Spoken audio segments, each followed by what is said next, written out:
I'm Boker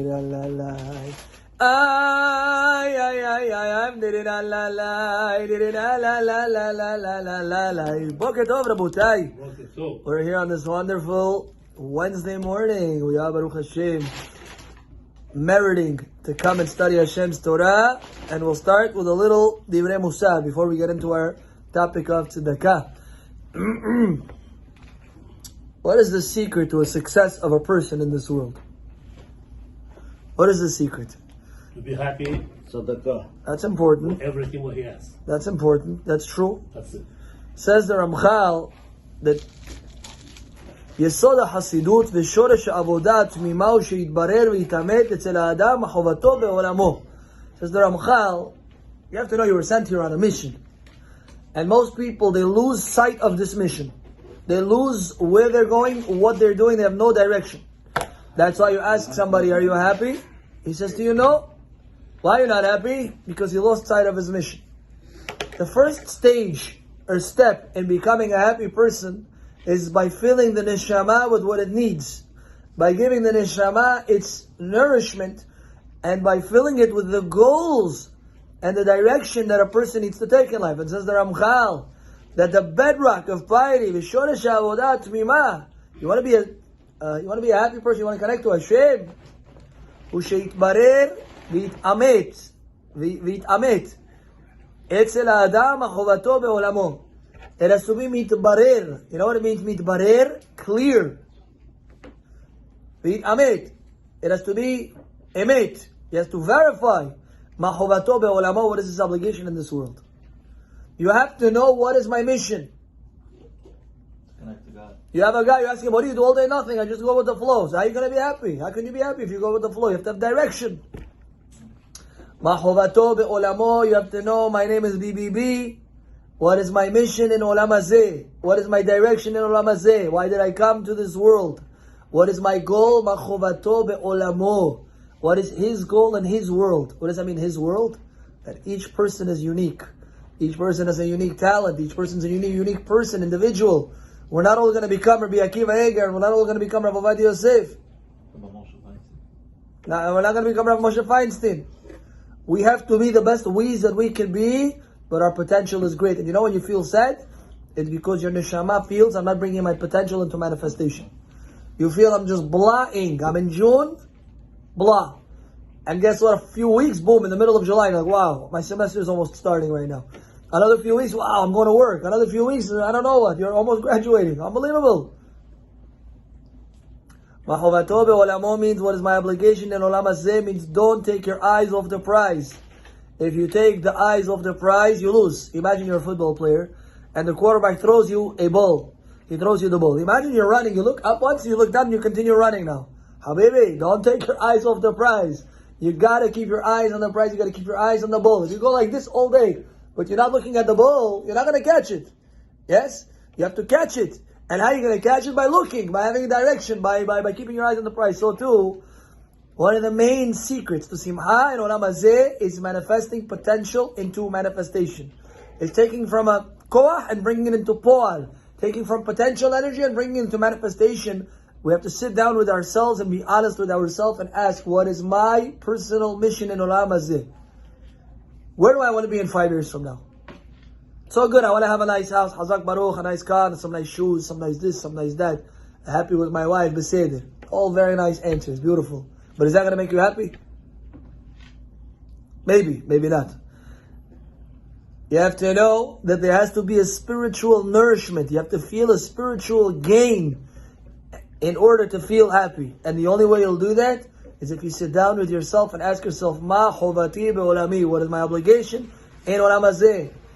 And only that, says the Ramchal, will what? Will bring you to the idun, to this great delight.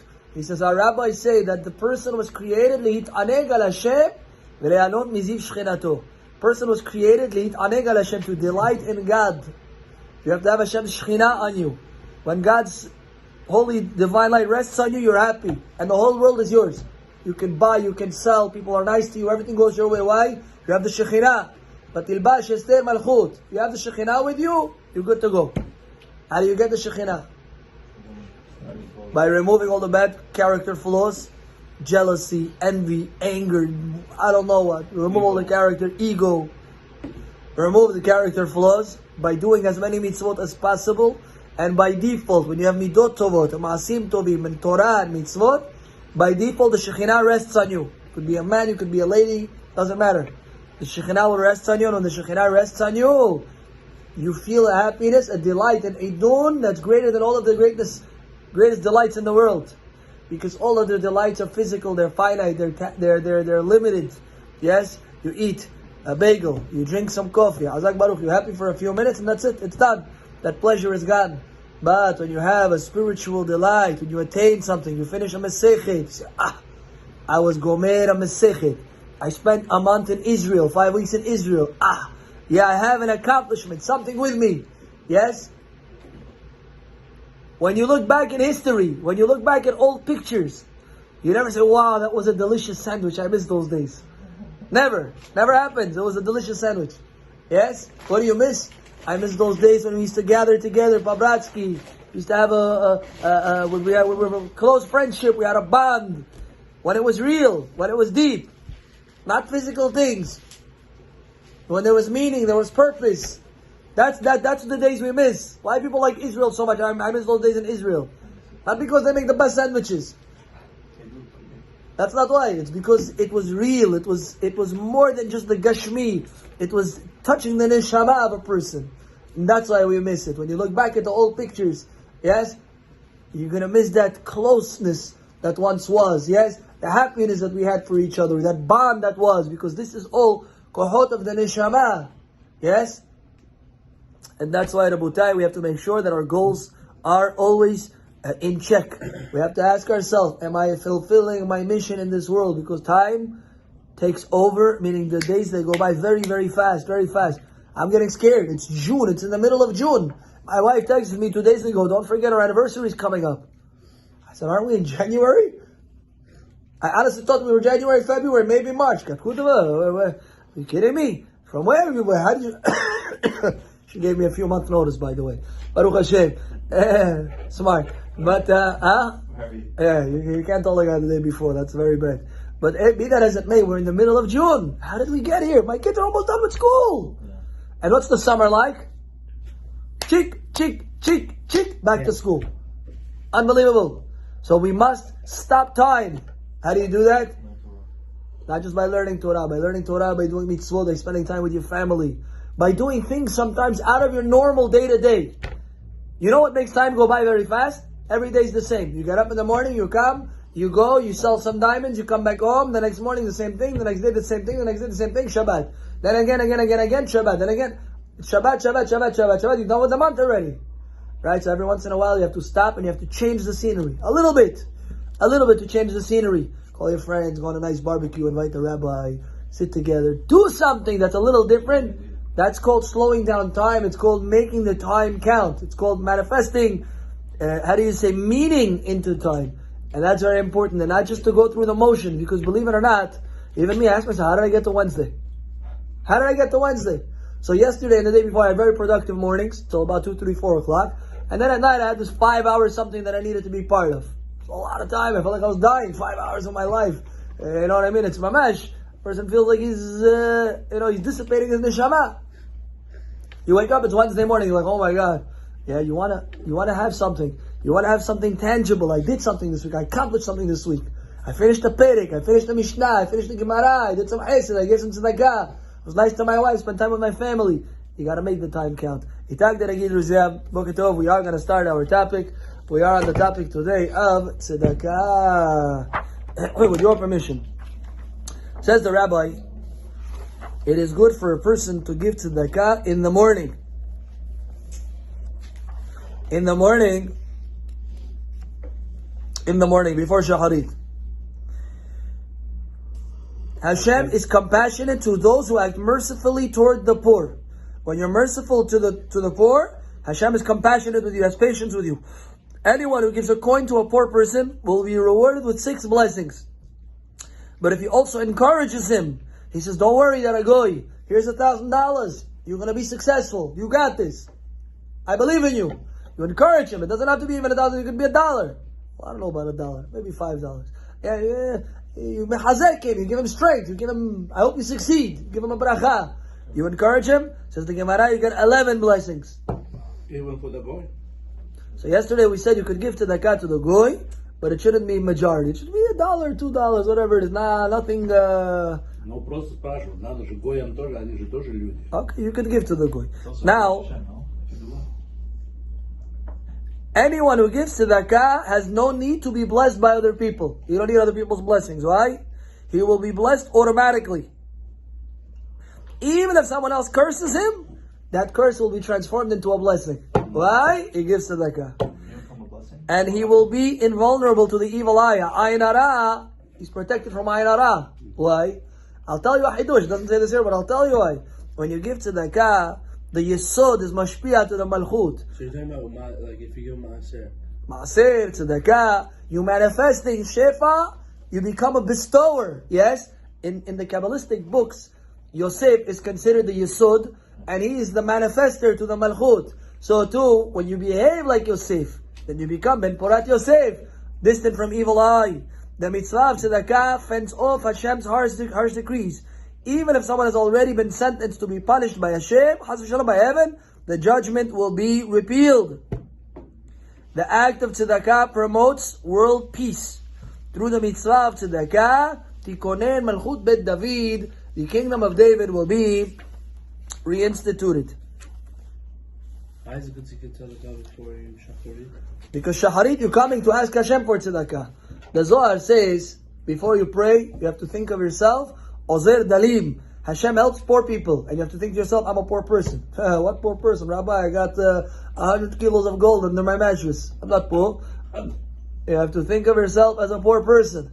Why poor person? That was just an exaggeration. Don't get any ideas, those watching. But, right? Don't, what was I saying? That why a poor person? Because everything you have, it's there in a prakat. You're holding it today. It's not yours. You're leasing. Yeah. You're leasing. You hold it. You're the guy it's in your domain. It's mufkad. It's a deposit. If I give you my $100,000 Rolex to watch, it's not your Rolex. You're watching it. When God gives you money, He says, watch my money. So He gives you some percentages. You could spend some, you could eat a sandwich. You could do what you want with it, right? But most of it's there. It's there for what? It's mufkad in your hand. That God says, I trust you to do what's appropriate with this money. That's why you're not allowed to take money and go to the casino. It's one of the worst things you can do. You take the beracha of God, that God blessed you, and you go and you gamble it away. You play with your friends, 1,000, 5,000, 20,000. What if it's not that much? What if it's a little? Even if it's $50, you're taking the beracha. God trusted you with His money, and you took His money, the money that God gave you. Money is very holy. We think about money. No. Money is a spiritual power that manifested into a davar gashmi, but it's shayach to your neshama. You cannot just take money and tosh posh and throw it in the garbage and be wasteful. You can't do that.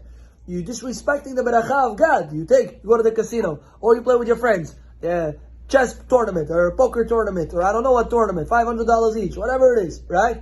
Very bad. That's a lot. It's different. What if it's for For you, it's a lot. There are some people, unfortunately, I don't know what to say, but for them, even 100,000 is not so much. We don't know these people. I don't know if they live in our community. It starts with a small amount, and then you get holding. Yeah. You know what I mean? But the point is that you take the money that God gave you and you go and you gamble. In Hashem's eyes, you consider it very, very bad. Why are you gambling what I gave you? I gave this to you as a deposit. You're representing my money now, Hashem says. You're a manager in my company. Imagine investor. What do they call it? Those right. Imagine hedge funds. Imagine a hedge fund. I come to a hedge fund. I give him $1 million. Not made off the next guy. I give him $1 million. He manages a hedge fund. 2 weeks later, I see him at the casino. $1 million on the table. I say, "No, Makara, give me my money back. I don't want this nonsense. What is this? I trusted you to be responsible, to invest my money, not to start squandering and gambling, etc. We don't behave this way." So the point is that when you go and you gamble, in God's eyes, it's very, very bad. And you have to know, there was a rabbi, Alav Shalom. He says, I was once, before he was a rabbi, in, I forgot where, Atlantic City, I think. He says, I won so much money. I cannot say how much I won. He says, but the tip I gave was $80,000. That's what he says. I gave $80,000 as a tip. I don't know how much you have to win to give that much away. He says, and afterwards, every single person came up to me, all Atlantic City got up in line. And they all started saying, Mr. So-and-so, thank you. Mr. So-and-so, thank you. And he's a man with a kippah. He says, I thought I made a Kiddush Hashem. Everybody saying, Spasiba vam, Mr. So-and-so. Right? He was an Orthodox man. He says, then I came into a certain synagogue, and I opened up, there was on the table, Kavah Yashar, a certain Sefer, Holy Sefer. I opened up the Kavah Yashar, and guess what I opened to? Money you win from gambling is black money. Comes from Sitra, Ahara, Nichistaya Energia. It cursed that money. Wow. It's not blessed that money. It's very bad energy, that money. You're going to take the money and feed your kids with that money. You're going to poison your kids, God forbid. Wow. He says, when I saw that, I took it upon myself. That's it. No more. I don't go to casino no more. And Baruch Hashem, he stopped going to casino. But the idea is, Rabotai, we have to be very, very careful. That what? To take our parnasah seriously. Some people don't have. Some people are paycheck to paycheck. Some people became so spoiled. Yeah? We forgot where we came from. Everything became Ajiru Bisenya. Some guys are taking hundreds of dollars worth of alcohol. They're getting drunk and putting it on their head. And like, Betupashim. Foolish. Who behaves like this? It's called Ajiru Besetza. It's very bad. Hashem gets upset like that. There are poor people that barely have money to put on the table. And you're squandering money into the garbage. Why? He's going to put $100,000 to play. Why you do this? You know how many people you can feed? You know how many people you can help? You know how many people want to go to yeshiva, they cannot go? You know how much you can do? You can start a whole kollel with this money. Why are you wasting money? Why people have metupashim? They behave in foolish ways. We have to learn from this to be intelligent and to realize God trusted us with the parnasah. We have a responsibility to utilize it and use it appropriately. Let's say one or two more halachot, and with that, we'll call it a day. Now he says that it's very appropriate to give money. It's very appropriate to give tzedakah before shaharit. And we do that usually by Vayvarech David. We give coins to tzedakah. 3 coins we put into tzedakah. Doesn't have to be a lot, but a few coins you should put into tzedakah. Does it have to be coins? It should preferably be coins, yes. Can you put $1 and take out coins and put it in? Yeah, you put $1 and you take out 90 cents and then you put some coins back in. No problem. Anyway, the idea is that that's the appropriate way. One more thing. Before you give tzedakah, you should think, I'm doing a mitzvah. You have to give it with an open heart, with happiness. Yes? And to make sure that if a poor person comes in front of you, that you're not takur gordi in front of him. You have to give it with an open heart. It's best not to give tzedakah at night, unless there's a poor person who's approaching you for tzedakah. You could separate it from your mind. There is a greater obligation to give tzedakah on Friday, more than on other weekdays. Friday is a greater obligation to give tzedakah than other weekdays. Other weekdays you try to give. Friday you should try much more to give on a Friday. So too, a lady lights candles on Shabbat. She should have next to her candles a little pushka, a little tzedakah box. She should put a few coins inside. And if she has any daughters, also she should teach them from a young age, put a few coins inside. Why? Because now she's going to pray for her husband, for her family, for her kids, for etc. She's going to make the tefillah, and it's more accepted, the tefillah, at a time where there is tzedakah, that's right next to the tefillah. It's very, very important. The halakha says on a Yom Tov, on a holiday, you're not supposed to celebrate holidays alone. You're not allowed to. You should call poor people to your house.